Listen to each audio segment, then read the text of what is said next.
জাতিসংঘের রিপোর্টে আল কায়দা এবং নিষেধাজ্ঞার হুমকি, বন্দি জঙ্গি মুক্তিতে ফাঁদে ইউনূস বিএনপি সরকার। প্রধানমন্ত্রী তারেক রহমান ও ভারতীয় রাষ্ট্রদূত গোয়েন্দা কর্মকর্তাদের গোপন বৈঠকের দিনই জাতিসংঘে বাংলাদেশে আল কায়দার উপস্থিতি নিয়ে চাঞ্চল্যকর এক রিপোর্ট প্রকাশ করেছে। সাবেক অন্তর্বর্তীকালীন সরকারের আইন উপদেষ্টা আসিফ নজরুল, স্বরাষ্ট্র উপদেষ্টা সাখাওয়াত হোসেন এবং জাহাঙ্গীর আলম চৌধুরী, সাবেক অ্যাটর্নি জেনারেল বর্তমানে যিনি আইনমন্ত্রী আসাদুজ্জামান এবং গোয়েন্দা প্রধানদের উপর ট্রাম্প প্রশাসনের এক সম্ভাব্য মার্কিং ভিসা এবং সম্পদ বাজেয়াপ্তকরণ নিষেধাজ্ঞার সম্ভাবনা আমরা শুনতে পাচ্ছি। $50 লাখ পুরস্কার ঘোষিত শীর্ষ জঙ্গির মামলা মওকুফ এবং এফবিআইর মার্কো রুবিওর কড়া এক প্রতিক্রিয়া শোনা যাচ্ছে। দর্শক, আজ আমরা বাংলাদেশের এই ভূ রাজনীতি এবং পররাষ্ট্রনীতির ইতিহাসের সবচেয়ে বিপজ্জনক মোড়টি নিয়ে একটু আলোচনা করতে যাচ্ছি। ঘটনাটি কাকতালীয় নাকি সুনির্দিষ্ট ভূ রাজনৈতিক চাল, তা নিয়ে এখন পুরো কূটনীতিক পাড়ায় তোলপাড় চলছে। ঠিক যেদিন প্রধানমন্ত্রী তারেক রহমানের সাথে ভারতের রাষ্ট্রদূতের বৈঠক হচ্ছিল এবং পাশাপাশি ভারতীয় গোয়েন্দা সংস্থা রয়ের শীর্ষ কর্মকর্তাদের সাথে সরকারের কয়েকজনের অত্যন্ত গুরুত্বপূর্ণ ব্যক্তির একাধিক বৈঠক অনুষ্ঠিত হচ্ছিল, ঠিক সেদিনই হঠাৎ করে জাতিসংঘের নিরাপত্তা পরিষদে উত্থাপিত হলো বাংলাদেশে আন্তর্জাতিক জঙ্গি সংগঠন আল কায়দার উপস্থিতি সংক্রান্ত বিস্ফোরক রিপোর্টটি। ভেতরের খবর পাওয়া যাচ্ছে, ভারতের শক্তিশালী গোয়েন্দা সংস্থা রয়ের প্রধান পরাগ জৈন নাকি জাতিসংঘের এই রিপোর্ট উত্থাপিত হওয়ার বিষয়টি পূর্বেই পুরোপুরি অবগত হয়েছিলেন। কিন্তু প্রশ্ন হলো, তিনি কি এই আন্তর্জাতিক ফাঁদের কথা বাংলাদেশের নীতি নির্ধারকদের জানিয়ে সতর্ক করেছিলেন, নাকি বাংলাদেশ সরকারকে এই আন্তর্জাতিক চাপের মুখে ঠেলে দেওয়া হয়েছে? জাতিসংঘের এই রিপোর্ট আসার পরই কেবল ভারত নয়, সরাসরি ওয়াশিংটন, মার্কিন যুক্তরাষ্ট্রের ফেডারেল ব্যুরো অফ ইনভেস্টিগেশন বা এফবিআই কঠোর অবস্থানে চলে এসেছে বলে বিশ্বস্ত সূত্রে আমরা জানতে পেরেছি। ডোনাল্ড ট্রাম্প প্রশাসন এবং মার্কিন পররাষ্ট্রমন্ত্রী মার্কো রুবিও এখন বাংলাদেশ নিয়ে অত্যন্ত ক্ষুব্ধ অবস্থায় আছেন বলে জানা গিয়েছে। আগামী কয়েক সপ্তাহের মধ্যে যদি দৃশ্যমান জঙ্গি অভিযান শুরু করা না হয় এবং বিগত মহাবাটপার ইউনূস সরকারের উপদেষ্টা থেকে শুরু করে বর্তমান বিএনপি সরকারের নীতি নির্ধারক ও গোয়েন্দা প্রধানদের উপর নেমে আসতে পারে, যদি না করে তাহলে এই গোয়েন্দা প্রধানদের উপর নেমে আসতে পারে মার্কিন যুক্তরাষ্ট্রের এক অভূতপূর্ব নিষেধাজ্ঞা, যেটা নিয়ে এখন ব্যাপক কানাঘুষা চলছে। দর্শক, আজকের এই বিশ্লেষণে আমরা নথিপত্র এবং সূত্রের ভিত্তিতে বা বিভিন্ন তথ্য বা গোয়েন্দা তথ্যের সূত্রে আমরা দেখাবো কিভাবে ইউনূস, বিএনপি, জামাতের সমন্বিত ব্যর্থতায় বাংলাদেশের উপর নিষেধাজ্ঞার তলোয়ার ঝুলছে। দর্শক, ভিডিওটি শেষ পর্যন্ত দেখুন। আমরা একটু প্রথমে দেখে আসি যে সেই রিপোর্টটি নিয়ে আসলে আন্তর্জাতিক মিডিয়া বা আমাদের বিভিন্ন মিডিয়াগুলো কি বলছে, আমরা একটু শুনে আসি। Al Qaeda in the Indian subcontinent AQIS বাংলাদেশের সক্রিয় সেল বা নেটওয়ার্ক প্রতিষ্ঠার চেষ্টা করছে। জাতিসংঘ নিরাপত্তা পরিষদের IS ও আল কায়দা সংক্রান্ত analytical support and sanctions monitoring টিমের 38তম প্রতিবেদনে এই আশঙ্কার কথা তুলে ধরা হয়। চলতি মাসের 10 আগস্ট প্রতিবেদনটি প্রকাশ করা হয়েছে। এতে দর্শক, যেমনটা শুনলেন, এই রিপোর্টটা ইতিমধ্যে আপনারা জানতে পেরেছেন, কিন্তু এই রিপোর্টটার অন্তর্নিহিত যে গল্প এবং এর পিছনে লুকিয়ে থাকা যে সম্ভাব্য অ্যাকশনগুলো সামনে আসছে এবং যে স্যাংশনগুলো বা যে ধরনের ব্যবস্থাগুলো আসছে তা নিয়ে নীতি নির্ধারক মহলে নানান ধরনের গুঞ্জন শুরু হয়েছে। সেই গুঞ্জনের কিছু তথ্য আমাদের কাছে এসেছে। সেই তথ্যগুলো নিয়ে কিন্তু আপনাদের সাথে আলোচনা করব। আসুন ঘটনাগুলো একটার পর একটা আমরা একটু বিশ্লেষণ করি। জাতিসংঘের মহাসচিব অ্যান্থনিও গুতেরেস এবং সংস্থাটির অত্যন্ত প্রভাবশালী উচ্চপদস্থ কর্মকর্তা ভলকার তুর্কের সাথে বাটপার ইউনূসের অত্যন্ত ঘনিষ্ঠ এবং গভীর বন্ধুত্ব সম্পর্ক রয়েছে বলে আমরা কিন্তু সবাই জানি। অনেকে বলতে পারেন, তবে কি ইউনূস নিজে এই রিপোর্টের পেছনে কোনো কলকাঠি নড়ছেন বা এরকম কোনো সম্ভাবনা আছে? উত্তরটা হচ্ছে, রাজনৈতিক বিশ্লেষকরা বলছে না, ইউনূস হয়তো সরাসরি কলকাঠি নাড়েননি, কারণ জাতিসংঘের এই রিপোর্টের আঙ্গুল শেষ পর্যন্ত তার নিজের উপরই এসে পড়বে বলেই মনে করছেন সবাই। বাংলাদেশে যে উগ্রপন্থা আবার নতুন করে উত্থান ঘটেছে, তার জন্য তো এই যে বাটপার ইউনূস এবং তার বিতর্কিত উপদেষ্টা পরিষদ সরাসরি দায়ী, এটা এখন দিনের আলোর মতো স্পষ্ট। দর্শক, এক্ষেত্রে কিছু লোকের নাম আমাদের সামনে আসছে, যে নামগুলো নিয়ে ইতিমধ্যেই মার্কিন প্রশাসন এবং এফবিআই তাদের কর্মকাণ্ড শুরু করেছে। সেটা হচ্ছে তৎকালীন আইন উপদেষ্টা আসিফ নজরুল, যিনি বিচার বিভাগ এবং আইনি প্রক্রিয়া সম্পূর্ণ অচল এবং পক্ষপাতদুষ্ট করে রেখেছিলেন।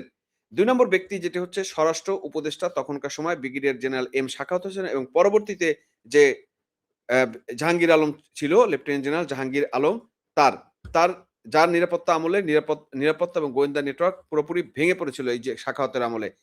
পরবর্তী দায়িত্ব পাওয়া স্বরাষ্ট্রমন্ত্রী উপদেষ্টা লেফটেন্যান্ট জেনারেল জাহাঙ্গীর আলম চৌধুরী, জাইঙ্গা চৌধুরী যাকে আমরা বলি, যিনি আইন শৃঙ্খলা পরিস্থিতি নিয়ন্ত্রণে চরম ব্যর্থতার পরিচয় দিয়েছিলেন এবং তৎকালীন অ্যাটর্নি জেনারেল আসাদুজ্জামান, যিনি বর্তমানে বিএনপি সরকারের আইনমন্ত্রী দায়িত্বে রয়েছেন।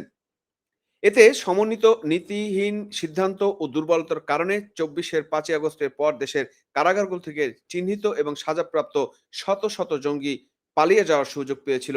আর বহু জঙ্গি জামিনে খালাস পেয়ে মুক্ত বাতাসে ঘুরে বেড়াচ্ছিল। দর্শক, জাতিসংঘের রিপোর্টটা কি বলেছে আরো একটু আমরা শুনি।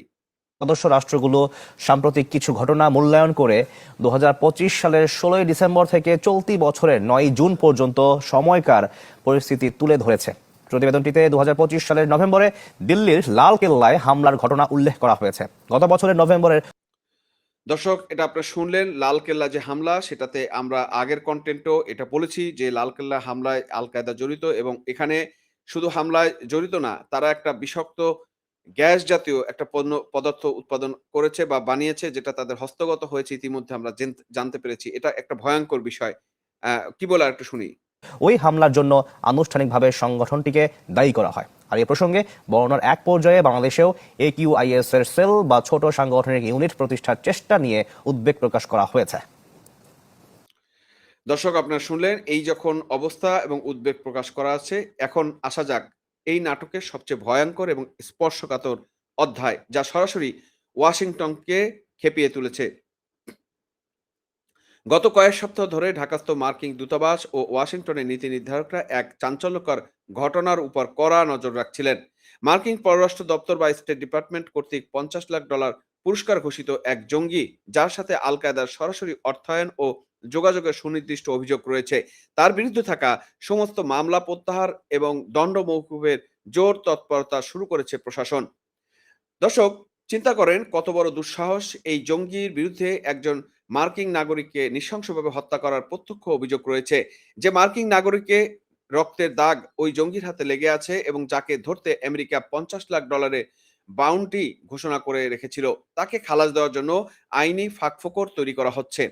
এ ঘটনায় মার্কিন পররাষ্ট্রমন্ত্রী মার্কো রুবিও সহ ট্রাম্প প্রশাসনের উচ্চ পদস্থ কর্মকর্তারা মারাত্মক ক্ষিপ্ত হয়ে উঠেছেন।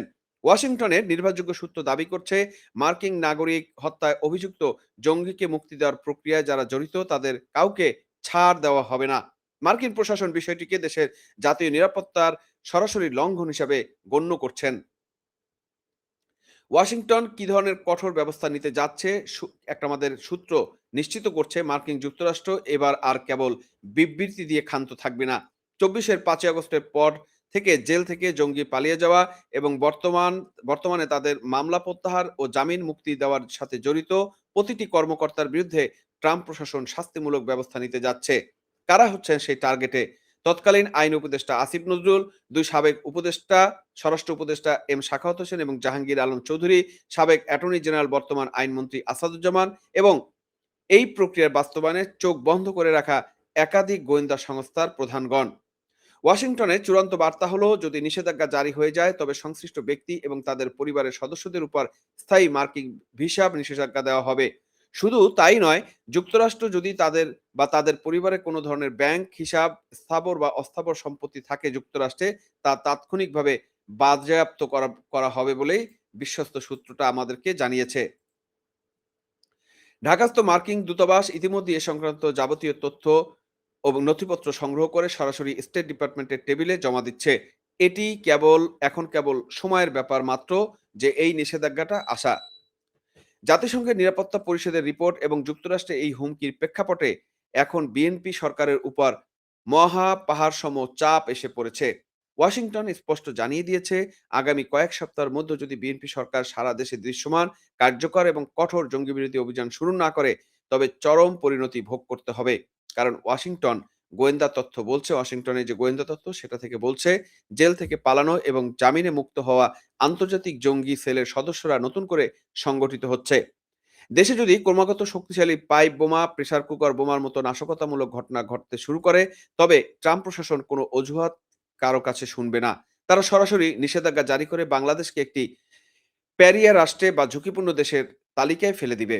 অথচ আমাদের দেশের রাজনৈতিক নেতৃত্বরা কি করছে? বিএনপি সরকার কেবল নিজেদের ক্ষমতা ধরে রাখতে এবং জামাত, এনসিপির মতো অতি উগ্র রাজনৈতিক শক্তিগুলো তোষণ করতে ব্যস্ত, এবং তারা সন্ত্রাসবাদের চারণভূমি হিসেবে বাংলাদেশকে পরিণত করছে। তারা নিজেদের পিঠ বাঁচাতে ব্যস্ত, কিন্তু দেশের সার্বভৌমত্ব এবং আন্তর্জাতিক সম্পর্কর ১২টা কিন্তু বেজে গেছে দর্শক। আজকে আমাদের প্রশ্ন করতে হবে, এনসিপি, জামাত কিংবা বিএনপি কি সত্যি দেশের নিরাপত্তার কথা ভাবছে? মহাবাটপার, বিশ্ববাটপার ইউনূসের সেই তথাকথিত সুশীল প্রশাসন যে গর্ত তৈরি করে রেখেছে, বিএনপি সরকার আজ সেই গর্তে পা দিয়ে হাসাহাসি করছে।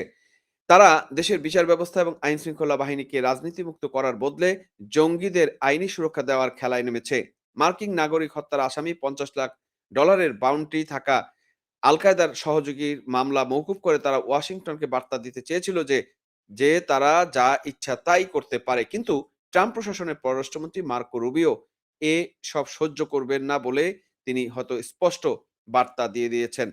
হয়তো এই অপকর্মে জড়িত আমলা এবং রাজনৈতিক নেতারা বুঝতে চরম ভুল করেছিলেন এই বিষয়গুলোতে। যদি দেশের গুরুত্বপূর্ণ আমলা এবং গোয়েন্দা প্রধানদের উপর মার্কিন নিষেধাজ্ঞা চলে আসে, তবে বাংলাদেশের পুরো অর্থনৈতিক এবং কূটনৈতিক চাকা অচল হয়ে পড়বে। আমাদের দেশের পোশাক খাত, আমাদের আন্তর্জাতিক ব্যাংকিং ব্যবস্থা সবকিছু ধসে পড়বে। আর এই ধ্বংসের সম্পূর্ণ দায় নিতে হবে মহাবাটপার, বিশ্ববাটপার ইউনূসের সেই উপদেষ্টা চক্র এবং বর্তমান বিএনপি সরকারকে। দর্শক, আমরা পরিষ্কার ভাষায় বলতে চাই, জঙ্গিবাদের সাথে আপোস করে কোনো রাষ্ট্র কোনোদিন টিকে থাকতে পারেনি, পারবেও না। জাতিসংঘের নিরাপত্তা পরিষদে আল কায়দা রিপোর্ট, যুক্তরাষ্ট্রের ট্রাম্প প্রশাসনের সম্ভাব্য কড়া নিষেধাজ্ঞা বাংলাদেশকে আজ এক কঠিন আন্তর্জাতিক মহাসংকটের মুখে দাঁড় করিয়েছে। যদি অনতিবিলম্বে সেই $৫০ লাখ বাউন্টি থাকা জঙ্গিসহ জেল পালানো আসামিদের গ্রেপ্তার করা না হয় এবং যদি আসিফ নজরুল সহ দায়ী ব্যক্তিদের জবাবদিহিতার আওতায় না আনা হয়, তবে আন্তর্জাতিকভাবে বাংলাদেশ এক মারাত্মক একঘরে রাষ্ট্রে পরিণত হবে বলে আমাদের গোয়েন্দা সূত্র নিশ্চিত করছে। আমেরিকার সম্ভাব্য এই নিষেধাজ্ঞা এবং বিএনপি ইউনূস প্রশাসনের এই জাতীয় নিরাপত্তা ব্যর্থতা নিয়ে আপনার মতামত কি? কমেন্ট বক্সে আপনার মতামতগুলো আমাদেরকে জানাবেন। ভিডিওটি গুরুত্বপূর্ণ মনে হলে লাইক দিন। দেশের স্বার্থে অনুসন্ধানী তথ্যগুলো ছড়িয়ে দিতে বেশি, বেশি করে শেয়ার করুন। চ্যানেলটি সাবস্ক্রাইব করে আমাদের সাথে থাকবেন। দেখা হবে পরবর্তী ভিডিওতে। দর্শক, বিদায় নিচ্ছি। বিদায় নেওয়ার আগে সেই বার্তাটা দিতে চাচ্ছি। আপনার ঘরে যদি শিশু সন্তান থাকে, বিশেষ করে মেয়ে শিশু সন্তান, আপনার ঘরে যদি টিনেজার ছেলে-মেয়ে থাকে, তবে তাদেরকে বিএনপি, জামাত, এনসিপি জঙ্গিদের হাত থেকে নিরাপদে রাখুন, সাবধানে রাখুন। একবার বিপদে পড়ে গেলে সেখান থেকে আর ফিরে আসতে পারবে না। ধন্যবাদ দর্শক, সাথে থাকার জন্য। দেখা হবে পরবর্তী ভিডিওতে।